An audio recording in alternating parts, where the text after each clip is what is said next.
بسم اللہ الرحمن الرحیم۔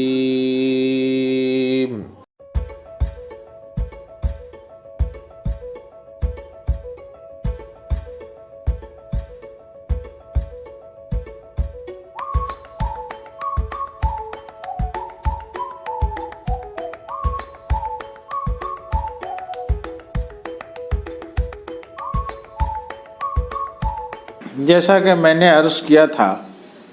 حضرت ابراہیم ان جلیل القدر اور صاحب عزم پیغمبروں میں تھے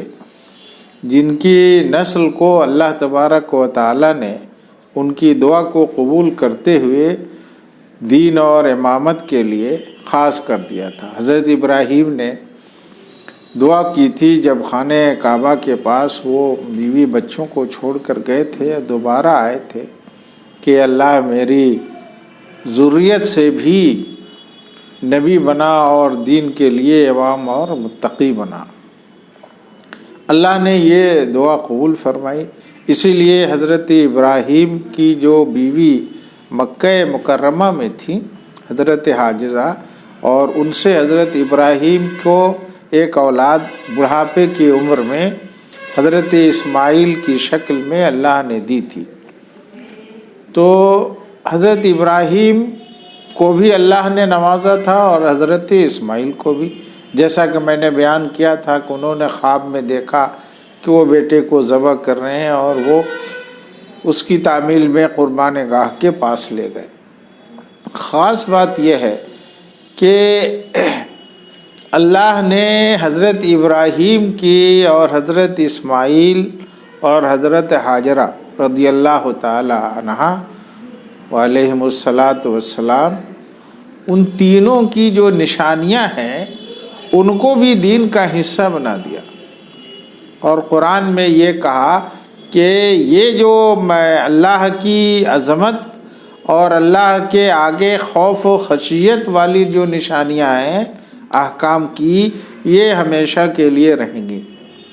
اور جو کوئی اس کی تعظیم کرے گا تو اس کا شمار بھی اصحاب تقوی میں ہوگا۔ جیسے کہ قرآن کریم نے چند نشانیوں کا تذکرہ کیا۔ ایک تو یہ کہ حضرت ابراہیم علیہ السلام جب اپنی بیوی حضرت حاجرہ کو چھوڑ کر گئے اور دوبارہ آئے اور حضرت اسماعیل بڑے ہو گئے تھے، تو وہاں دونوں باپ بیٹا نے خانہ کعبہ کی اللہ کی وحی کی بنیاد پر خانہ کعبہ کی بنیادوں کو کھولا، تو وہاں سے جو بنیاد نظر آئی اس پر انہوں نے خانہ کعبہ کی تعمیر شروع کی۔ جس پتھر پر کھڑا ہو کر وہ تعمیر کرتے تھے، کہا جاتا ہے کہ اس کی خوبی تھی کہ جیسے جیسے تعمیر اوپر ہوتی جاتی تھی وہ پتھر بھی بڑا ہوتا جاتا تھا، لیکن حدیث میں اس کی کوئی سند نہیں۔ البتہ حضرت ابراہیم کا وہ پتھر جس پر کھڑے ہو کر آپ نے وہاں خانہ کعبہ کی تعمیر فرمائی تھی، وہ آج بھی نشانی کے طور پر موجود ہے۔ خانہ کعبہ کے دروازے کے سامنے ایک قبے میں جو نظر آتا ہے باہر سے، وہ رکھا ہوا ہے جس پر پاؤں کے نشانات صاف نظر آتے ہیں۔ اس کے بارے میں اللہ نے کہا، اس جگہ کے بارے میں وَاتَّخَذُوا مِن مَقَامِ إِبْرَاهِيمَ مُصَلًّى، کہ وہ جو جگہ ہے جہاں سے کھڑے ہو کر ابراہیم خانہ کعبہ کی تعمیر کرتے تھے اور وہاں وہ بعد میں نماز بھی ادا کرتے تھے،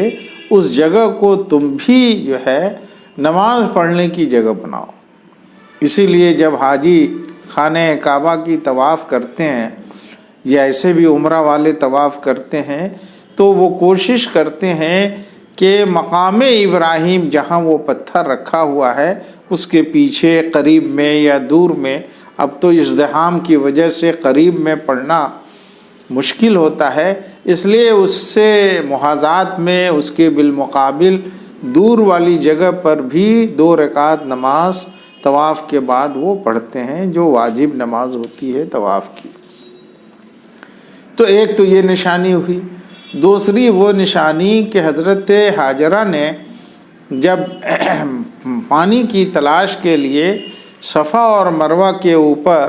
چکر لگائے تھے، تو اس چکر لگانے کو بھی حج کا رکن کا ایک حصہ بنا دیا گیا، عمرہ کا بھی ایک حصہ بنا دیا گیا۔ وہ محض اس لیے تاکہ ایمان والے جب اس جگہ پہنچیں تو حضرت حاجرہ اور حضرت اسماعیل کے واقعے کو یاد کریں اور دل میں یہ بات رکھیں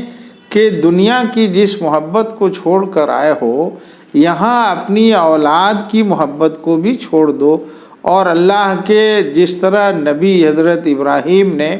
اور ان کے بیٹے اور بیوی نے اللہ کی خاطر قربانی دی تھی، وہ جذبہ تم اپنے اندر بھی پیدا کرو۔ اسی لیے 7 بار خانہ کعبہ سے طواف کے بعد صفا اور مروہ کا چکر لگانا پڑتا ہے، یعنی 4 بار، 3 بار جانا اور 4 بار واپس آنے کو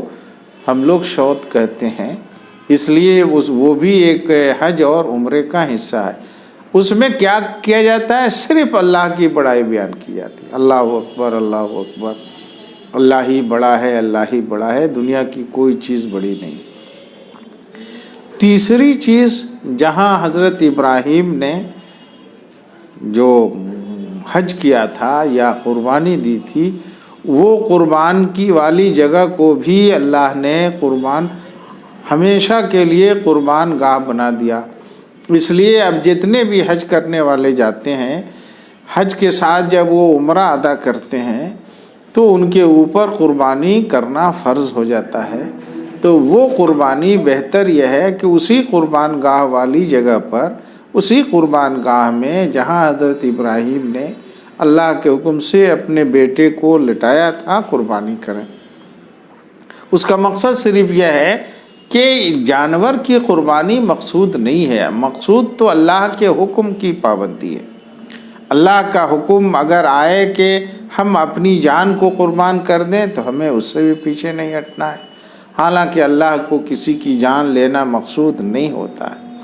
اسی لیے اللہ نے قربانی کے جانوروں کے ذبیحہ کے بارے میں کہا کہ لن ینال اللہ لحومھا ولا دماؤھا ولکن ینالہ التقوی منکم، کہ یہ جو قربانی ہے یہ حضرت ابراہیم کے تقوی کی نشانی ہے، اور تمہاری قربانی سے بھی مقصد یہ نہیں ہے کہ اللہ کو گوشت چاہیے، اللہ کو جانوروں کا خون چاہیے، نہیں، بلکہ مقصد یہ ہے کہ تم اللہ کے حکم کے آگے اپنے مال کی قربانی کرتے ہو کہ نہیں کرتے ہو۔ اور جانوروں کو چونکہ اللہ تبارک و تعالیٰ نے انسانوں کے کھانے کے لیے حلال قرار دیا ہے، تو ان جانوروں کی قربانی اللہ کے حکم پر 10ویں ذی الحجہ کو پوری دنیا میں بھی ہوتی ہے، اور اس جگہ بھی جہاں منی کا وہ خاص جگہ ہے وہاں بھی ہوتی ہے۔ تو یہ جو جگہیں ہیں اللہ نے ان کو رہتی دنیا تک ایک تقوی والوں کے لیے، ایمان والوں کے لیے اس سے عبرت کی اور اس سے روشنی کی اور ایمانی حرارت کا ایک ذریعہ بنا دیا ہے۔ ایک اور چیز جو ہم دیکھتے ہیں وہ حضرت ابراہیم کی دعا ہے۔ انہوں نے دعا کی تھی مکہ والوں کے بارے میں کہ اللہ، ہم نے تیرے حکم پر اپنی اولاد کو ایسی جگہ آباد کر دیا ہے جہاں کوئی کھانے پینے کی چیز نہیں اگتی ہے، نہ کوئی درخت ہے، نہ کھیتوں میں کوئی پیداوار یہاں ہوتی ہے، یہاں تو چاروں طرف چٹیل پتھر ہے، ایسے پتھر کے پہاڑ ہیں جن کے اوپر کوئی گھاس بھی جلدی نہیں اگتی ہے۔ تو انہیں رزق دنیا میں ہر جگہ سے ان کو پہنچا۔ ان کی یہ دعا ایسی قبول ہوئی کہ آج بھی ہر طرح کے پھل فروٹ، ہر طرح کی چیزیں بآسانی وہاں لوگوں کے ذریعے پہنچتی ہے، اور مکہ کے رہنے والے جس طرح کا پھل چاہیں، جس طرح کا کھانا چاہیں، وہ کھانے ان کو نصیب ہو جاتے ہیں۔ تو یہ ان کی دعا کا اثر ہے۔ انہوں نے جو دعا کی تھی اس میں حضرت اسماعیل علیہ السلام کو اللہ نے نبی بنایا، اور حضرت اسماعیل کی اولاد جو ہے مکہ مکرمہ میں بھی پھیلی، پھر وہاں سے ہجر کے علاقے میں اور بھی جگہ جا کر پھیلی، اور تو حضرت ابراہیم کی جو اولاد، چاہے وہ مکہ مکرمہ میں رہی یا ہجر کے علاقوں میں یا بغداد اور شام یا مصر میں، اللہ نے اس میں نبوت عطا فرمائی، اور حضرت اسماعیل اور ابراہیمی کی اولاد میں آخری نبی حضرت محمد صلی اللہ علیہ وسلم پیدا ہوئے۔ تو ہم یہ دیکھتے ہیں کہ وہ جو خطہ ہے حجاز کا، اور وہاں سے لے کر فلسطین تک، اور فلسطین سے پھر وہ مصر کا، یہ پورا خطہ حضرت ابراہیم علیہ السلام کی دعاؤں کے اثرات سے بھرپور اور جو ہے نظر آتا ہے کہ آپ ہی کی آل اولاد جو ہے مختلف حصوں میں سے نبوت کے کام کے لیے اللہ کی طرف سے متعین ہوئی، اور انہوں نے کار نبوت کو انجام دیا۔ تو یہ حضرت ابراہیم علیہ السلام کی خاص خصوصیت تھی، اور انشاءاللہ ہم آگے حضرت ابراہیم کی جو دوسری اولادیں ہیں، چاہے حضرت اسحاق ہوں یا حضرت یعقوب ہوں، وہ انشاءاللہ ہم بیان کریں۔